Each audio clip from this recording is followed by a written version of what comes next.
Ia mușcătură, te rog, că nu putem mânca când facem video.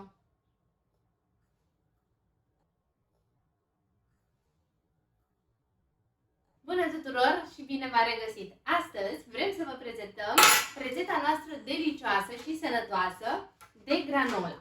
Aceasta este o opțiune foarte bună pentru micul dejun și vă spun și de ce. Încă de la prima masă a zilei asigurați organismului o cantitate mare de fibre. Aveți în acest preparat un raport ideal între proteine, grăsimi și carbohidrați. Sara o să ne ajute astăzi, în primul rând o să ne prezinte ingredientele și apoi o să vă arate cum trebuie să pregătiți granola. Ce avem acolo? Un ovăz. Ovăz, mama, bravo! Avem 250 de grame de ovăz. Migdale. Aici avem 150 de grame de migdale și caju am folosit eu. Voi puteți folosi ce fel de nuci doriți și vă plac. Aici ce avem?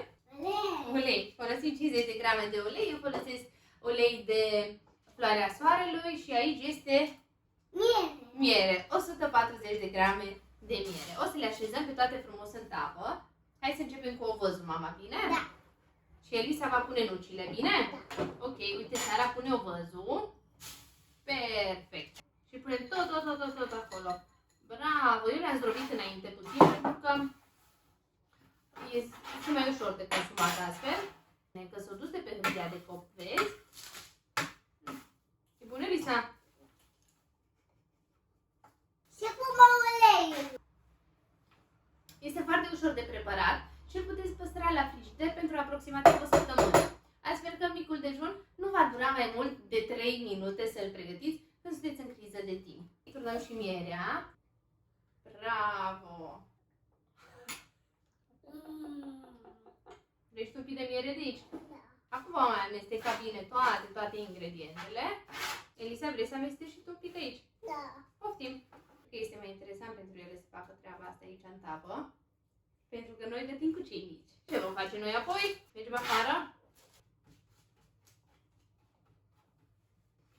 Acum le vom introduce la cuptorul preîncălzit la 200 de grade pentru aproximativ 15 minute.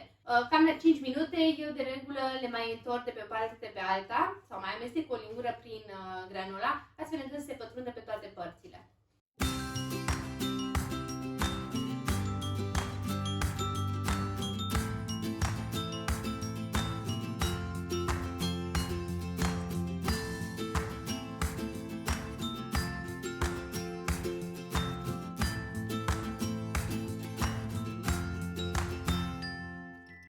Iată că s-a gătit și granola nostru. Asta este cantitatea care ne-a ieșit nouă plus ce avem în bol. Uite, mama, a pus aici. Acum o să gustăm, să vedem dacă vă place cum a ieșit preparatul. Vrei de acolo, mama?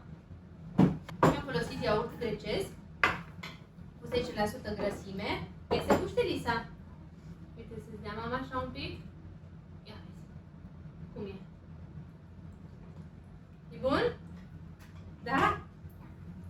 Sunt bune? Da. E bună granola? Da. Mai facem? Da. Așadar, vă mulțumim că ne-ați urmărit. Iar dacă v-a plăcut rețeta noastră și compania de altfel, nu uitați să vă abonați la canalul nostru pentru a vedea rețetele noastre gustoase și sănătoase. Pa! Pa! Pa!